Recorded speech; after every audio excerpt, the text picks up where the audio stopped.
Welcome to Non-Beta Alpha. On today's episode, we have Juan Feria, the CEO of Texas Space, talking to us about UAP, Unidentified Aerial Phenomenon, and what is coming out in Congress about this new trend. This is Non-Beta Alpha.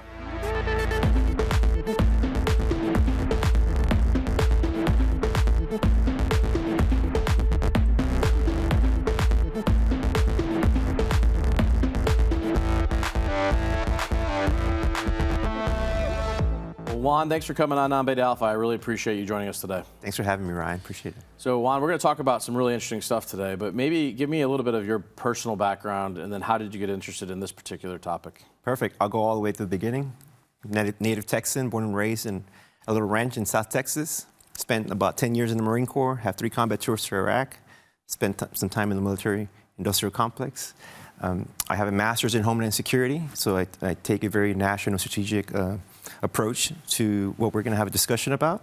And recently, I also started a quantum physics R&D company, which is where a lot of this stuff kind of builds up the fascination aspects of it. We often talk on the show about emerging technology trends, and I think it's justified, given all the activity that's been going on this topic of UAP, to have someone like yourself come who's been tracking this and participating in some of these conversations. So what is UAP and why should America care? Well, we all know the term UFO. It has a very stigmatic connotations tied to it. UAP is a modern term for UFO. It means unidentified aerial phenomena. And they've recategorized, this came directly from the DoD, recategorized what we're seeing out there because, frankly speaking, they can't really explain what it is they're observing and or seeing. You know, when did this become a open source conversation? Like, how did we get to the point where we just had last week a conversation on the Hill with some senior lawmakers, some friends of ours, and they're calling for, you know, transparency and information, and what they're asking for, if it's there, is game changing. And so, when did this become open conversation? How long ago? Well, I think it's been ongoing for many, many decades, and there's been many people that have come forward and spoken on behalf of, their former roles within the military-industrial complex and intelligence community. The problem is, there's a lot of stigma associated with this, or a lot of these things, or a lot of people are labeled conspiracy theories, et cetera.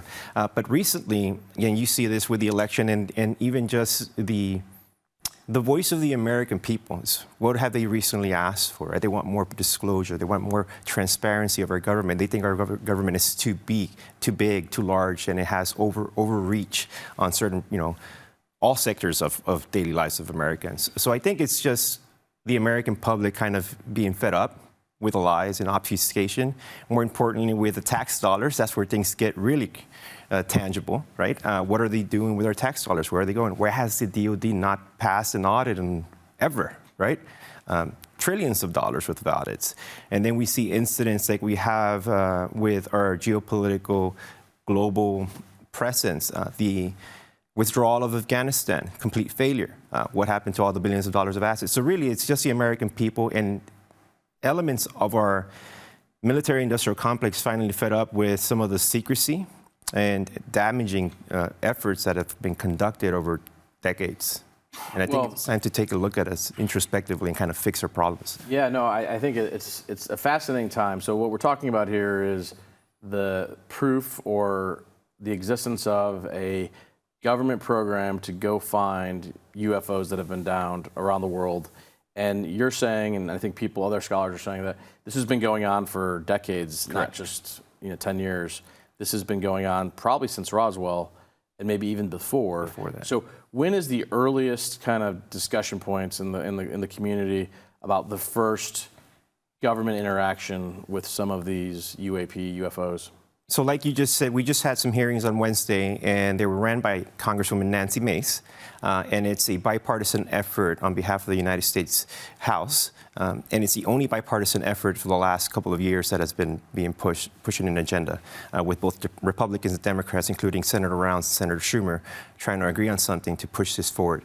But to answer your question, last year they had another hearing where we had very credible former military officials, people that delivered or prepared the intelligence briefings to the Oval Office, very highly created individuals. And recently, this Wednesday, additional former Pentagon officials who ran different programs for the government came forward saying that this has been ongoing for decades. And the first incident that's been discussed under oath in these hearings was regarding a magenta craft recovered by the Mussolini regime in Italy during World War II, which was then acquired by the United States government through intelligence channels and with assistance of the Vatican. And this is all transcript under oath under congressional records. That's fascinating. So the Vatican helped us export the craft to the U.S., I assume? Yes, correct. Some undisclosed location. And they've probably been studying it for years. And so through the course of the last 50, 60 years, there's been whistleblowers or scientists that have been deemed crazy coming out and saying, they worked on these programs. Correct. And mainstream media has kind of disenfranchised them and turned them into, crazy conspiracy theorists, but they were probably telling the truth. It's our tax dollars being used and being weaponized against the American public, right? Not just in this specific kind of context, but there's other things that have happened in the past. Well, though, but I do see the need to classify some of this if it's, look, the idea that UFOs exist and there's alien life form, maybe from other galaxies, other planets, that's a lot to compute, right? That's a lot to download. So I can see why they may want to classify some of that. The technology is probably something that we don't even know how to utilize. Correct. And so whoever has those keys to the kingdom will have next level propulsion, have next level weaponry. Well, a lot is coming out of these hearings. Some of the documents that have been submitted to the congressional record, for example, most recently was a document called Immaculate Constellation.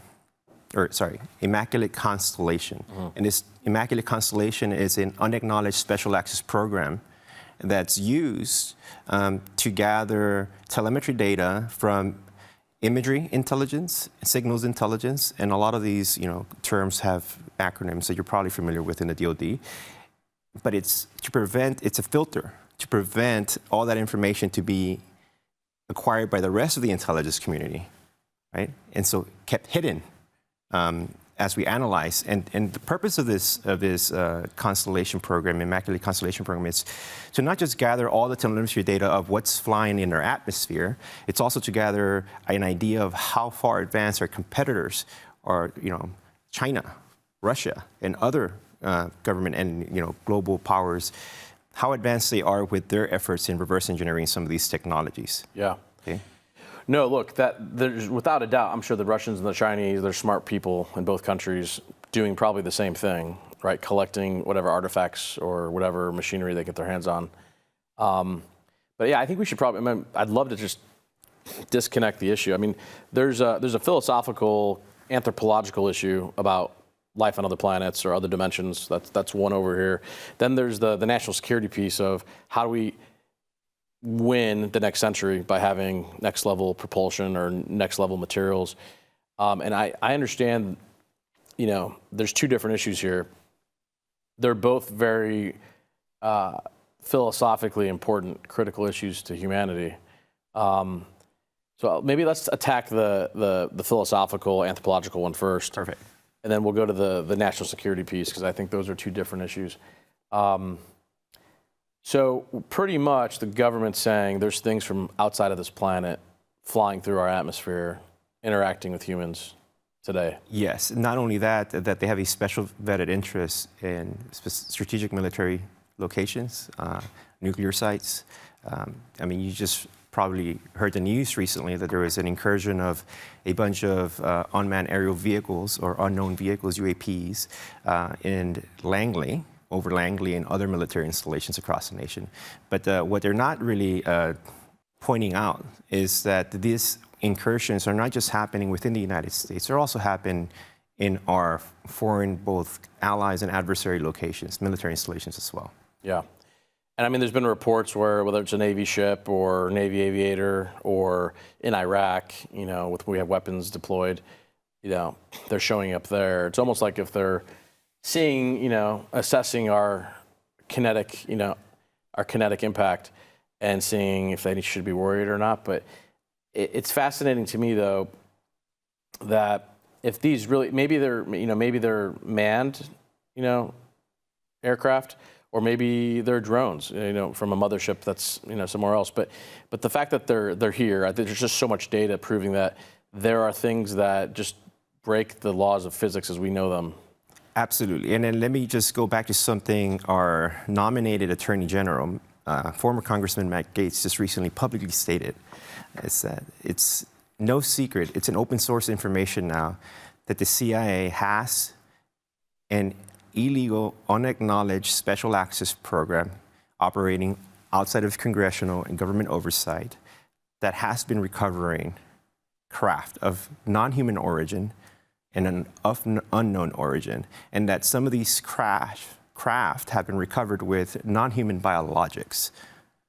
And that term has been submitted to the congressional record as well. The non-human biologics, which basically means aliens. And so, this is fascinating. So, I mean, what's interesting is the Vatican helped us in was it the 30s or was it World War II? It was the 30s. So before World War II kicks off, the Vatican, right, one of the largest religious organizations in the world, obviously knows what's going on now because they helped retrieve this. They're hiding this from the world population. And so I'm almost of the opinion, like, I'm fine with the national security piece, pushing this and compartmentalizing this so they can go work on it. But it's the philosophical piece, like, we're not alone. Correct. And they've kept it bottled up for almost 100 years. And it's fascinating to me that if that is the case, that is something that, not a small group of humans should know. That should be shared with the world. 100%. I think if there is another intelligence of higher order magnitude that was either here before us or has been here for eons, is what they're saying. And for some reason, somehow we're so far advanced than we are that we are unable to detect them until possibly recently with changes and advances in our own technologies. Then it really is going to cause what we call ontological shock. Yep. Right? Especially for the highly religious and faithful peoples who have a different view, which is not a wrong view, because all of this may be interconnected somehow. If you look at historical paintings and art of even religious stories out there, there's incidents and accounts of glowing things in the skies in times of Jesus' birth, for example.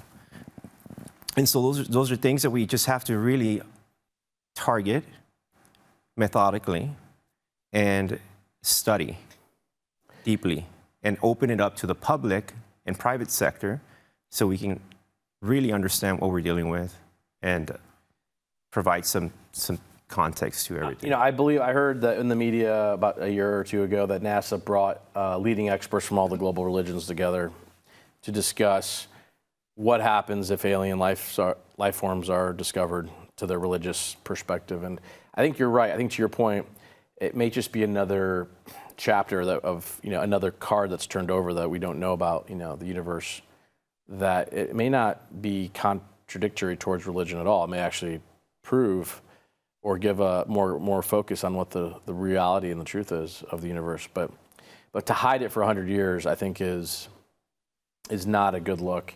And I think that's why a lot of people are so interested in this topic.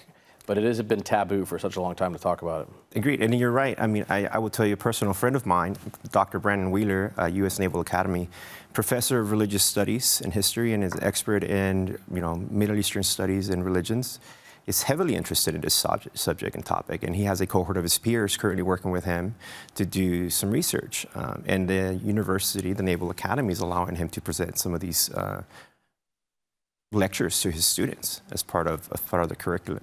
And so not only that, we have other international religious experts also deeply involved, and as well as all other types of experts like biologists, right? People from Harvard, psychologists, people from Stanford, Dr. Gary Nolan. There's a lot of people out there that have been heavily involved. And I think I've been working with the government in a different capacity to try to figure out how it all ties together.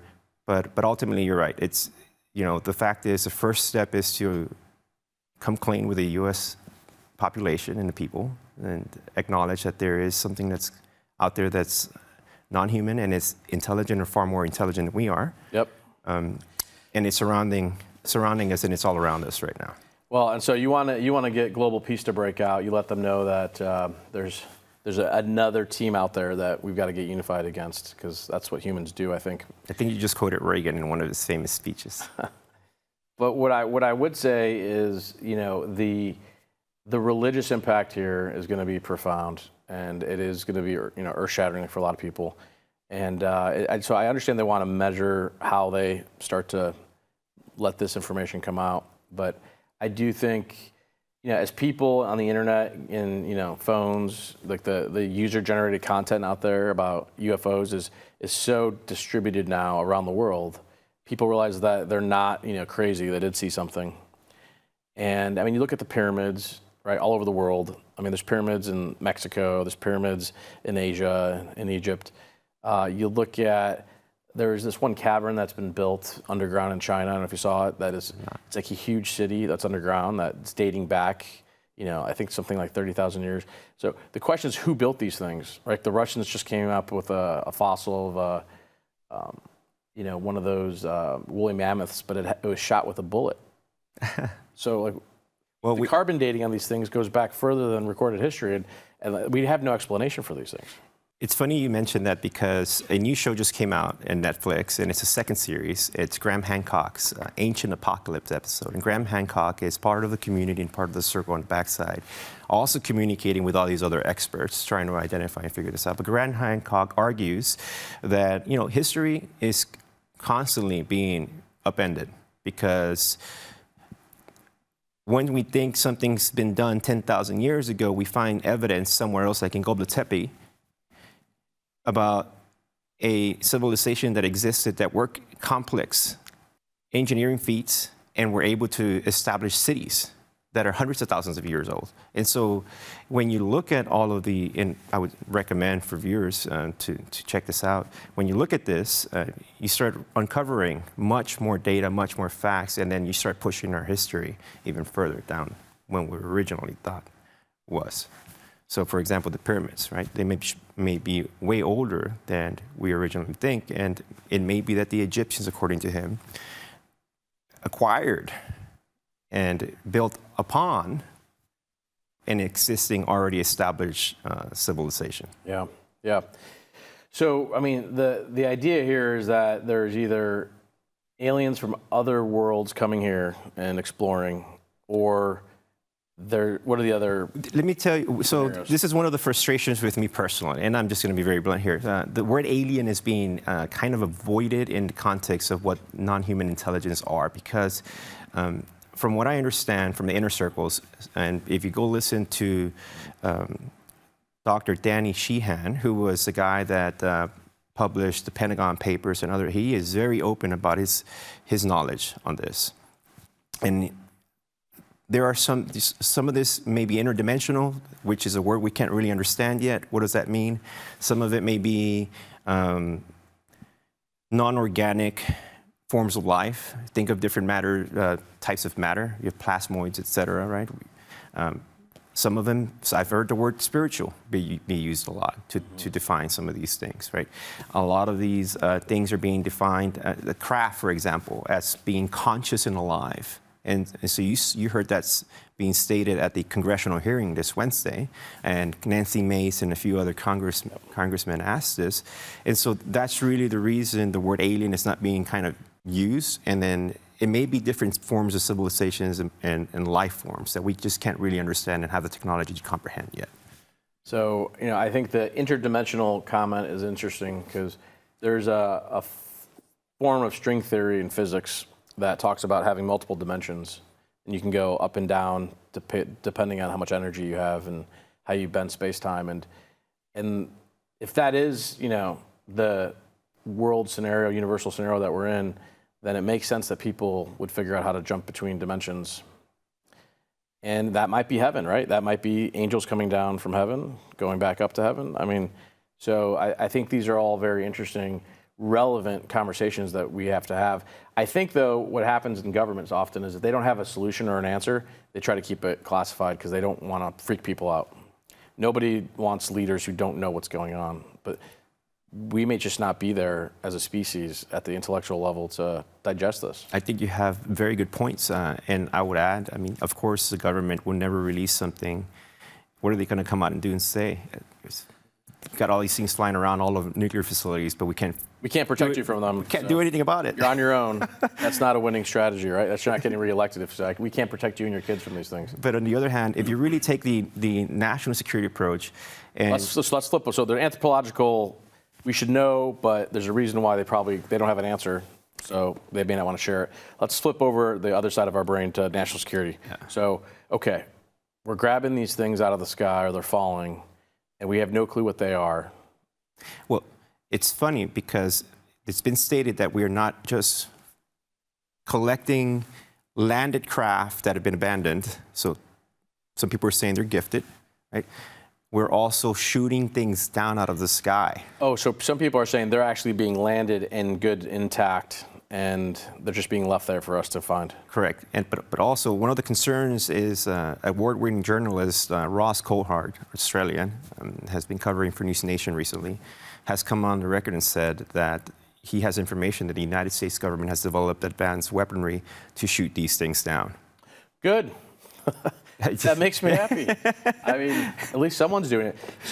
But it is making what I'll call next generation weaponry for us more sophisticated. Our adversaries, I'm sure, have the same programs. Exactly. So I think that's one thing and one reason that needs to be more of a discourse and open conversation and be brought to light. I mean, who knows? What if this is just a test and they're dropping these things off? And they're trying to see what are the humans going to do with these things? Are they going to create weapons to, further more efficiently kill themselves, or are they going to actually use it for the good? And I think there's been some technology. It's a personal opinion. There's been some technologies that have been developed for the benefit of mankind, and maybe we just aren't capitalizing on those technologies. Yeah. Right?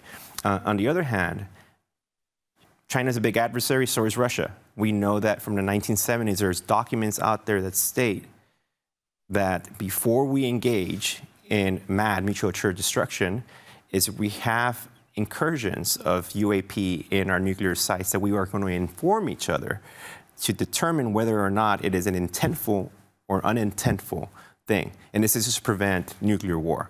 And so these treaties exist, these agreements exist. So we've been communicating with our adversaries on this. We've been working together with them, but we're also working in secretly, trying to reverse engineer these things quicker than they can. As you hope we should, right? I mean, I'm hoping our government's doing that. If this is the state of play and these things are out there, I'm hoping we're spending money on trying to figure out how to replicate it or be ahead of the adversaries.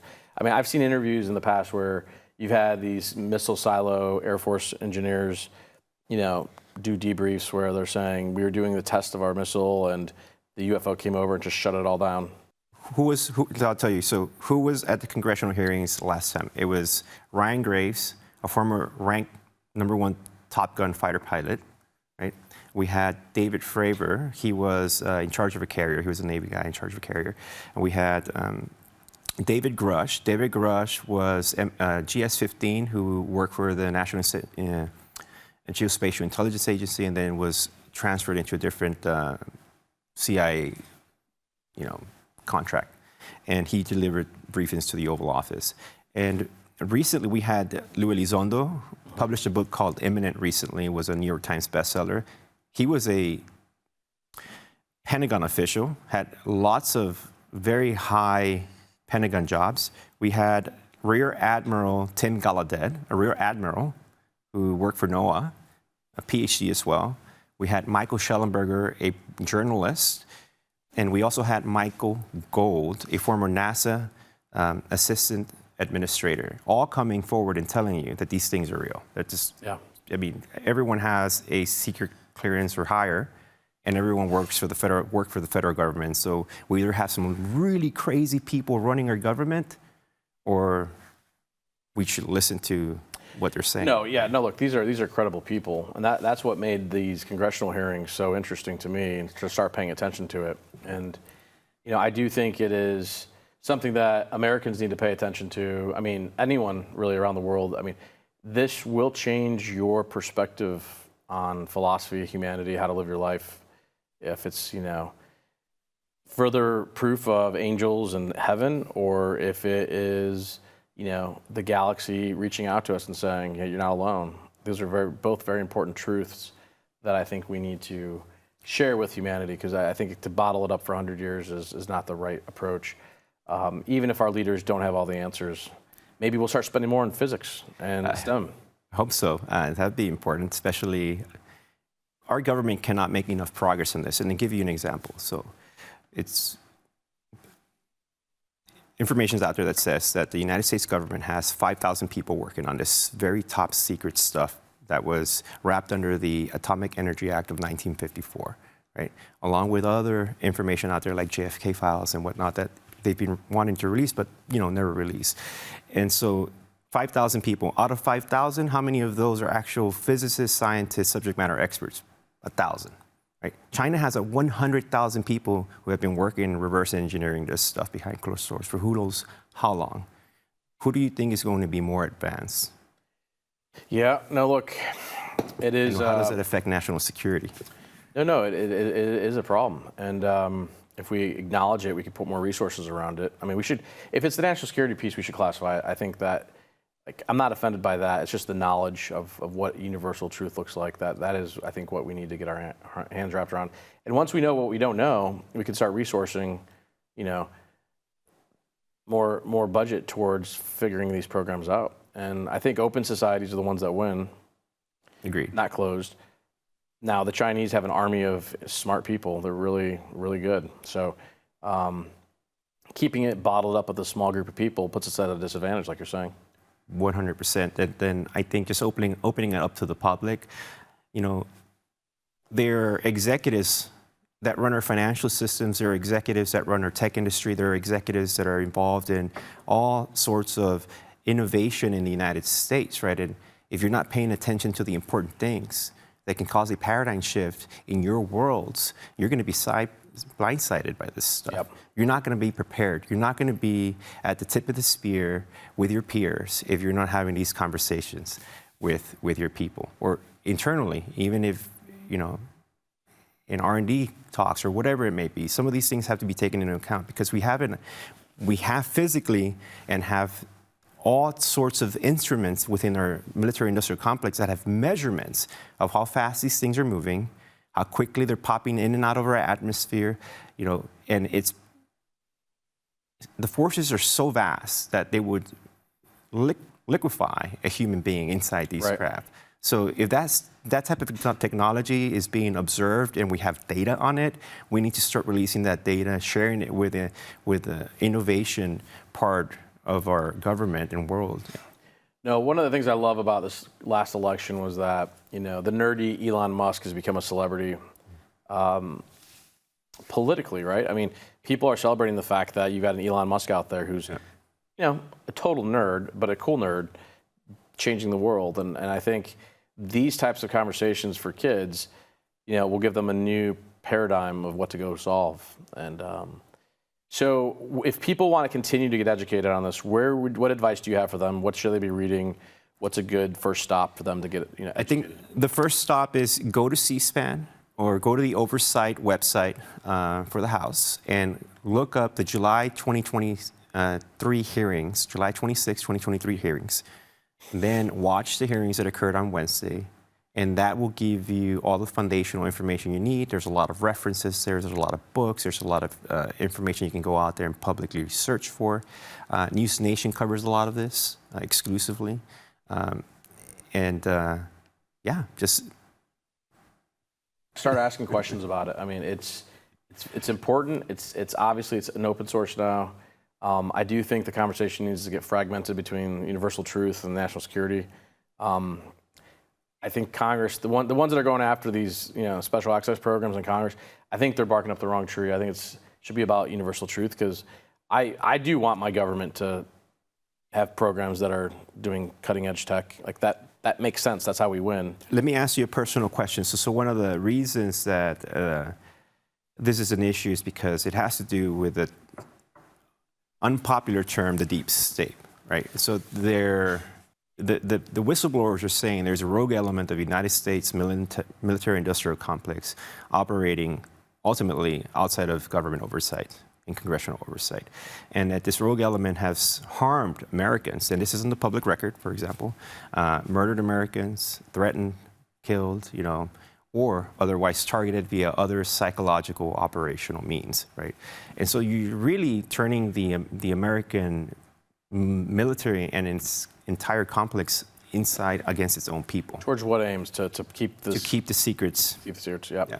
And so those are things we have to observe. Well, look, I would say, if it's classified information, then I don't know what the right answer is there. I haven't heard these stories, so I'd have to look more into it. But states have always kept secrets. Agreed. They always will, and they'll protect them, especially, if they're this, out there. But so that needs to be investigated. Obviously, you don't want the government killing Americans over classified information. But at the same time, how do you keep things classified? You're right. And we just don't want another 9/11 type incident, right? Because of our over-compartmentalization. Yeah, I think the most scary thing is that we're not ready as a population, as a country, for what's coming. If there's stuff coming our direction, we should let everybody know, hey, we've had a conversation with these folks and they don't like us, so we better get ready. I'd rather know about that now than when they're, over my house floating. Maybe you can start having those conversations in D.C. now that you're an influencer as well. Oh, not an influencer. So let me ask you a few quick questions to wrap it up. So what keeps you up at night? I don't think anything keeps me up at night lately. You're like General Mattis, you keep other people up at night? I keep myself up at night trying to gather more knowledge all day, every day, and stay on top. So what books are you reading right now? Secret Machines by Tom DeLonge. Okay, interesting. What's that about? It's one of the sci-fi books that his organization was given private access to, sections of the DoD, to try to paint the story behind what's really happening. So think of it as a trilogy of sci-fi books, and this is the first of the series. Very cool. And why are you optimistic about the future? Look at what's happening right now, right? Really, it feels like there's a subconscious in America that's kind of awakened, and people are pushing for the people's wants and needs. And the government hasn't been listening for the last couple of decades, I don't think. Yeah. They've been doing and running amok. But finally, we have people in our government right now, in this new administration that's going to come in, that really are going to have the Americans, people's will and best interests in mind.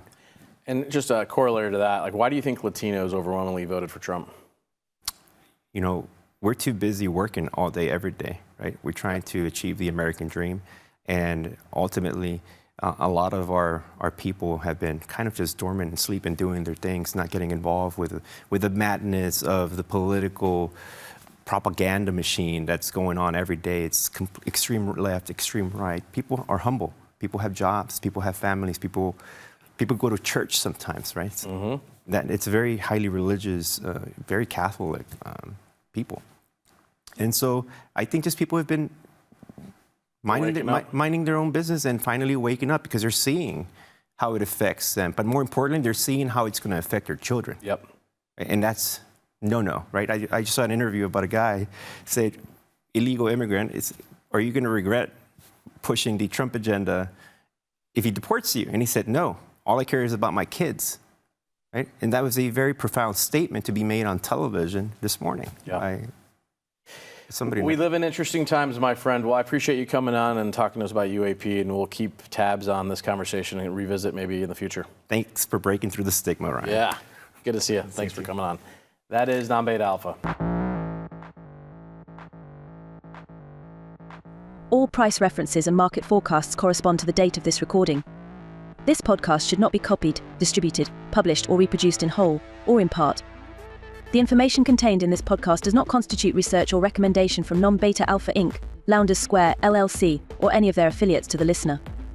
Neither Non-Beta Alpha Inc., Lowndes Square LLC, nor any of their affiliates make any representation or warranty as to the accuracy or completeness of the statements or any information contained in this podcast. And any liability, therefore, including in respect of direct, indirect, or consequential loss or damage, is expressly disclaimed. The views expressed in this podcast are not necessarily those of Non-Beta Alpha Inc. or Lowndes Square, LLC, and Non-Beta Alpha Inc. and Lowndes Square, LLC are not providing any financial, economic, legal, accounting, or tax advice or recommendations in this podcast. In addition, the receipt of this podcast by any listener is not to be taken as constituting the giving investment advice by Non-Beta Alpha Inc. or Lowndes Square, LLC, to that listener, nor to constitute such person a client of any affiliates of Non-Beta Alpha Inc. or Lowndes Square, LLC. This does not constitute an offer to buy or sell any security. Investments in security may not be suitable for all investors, and investment of any security may involve risk and the potential loss of your initial investment. Investors should review all risk factors before investing. Investors should perform their own due diligence before considering any investment. Past performance is not indicative of future results. Investment products, insurance and annuity products are not FDIC insured, not bank guaranteed, not insured by a federal government agency, may lose value,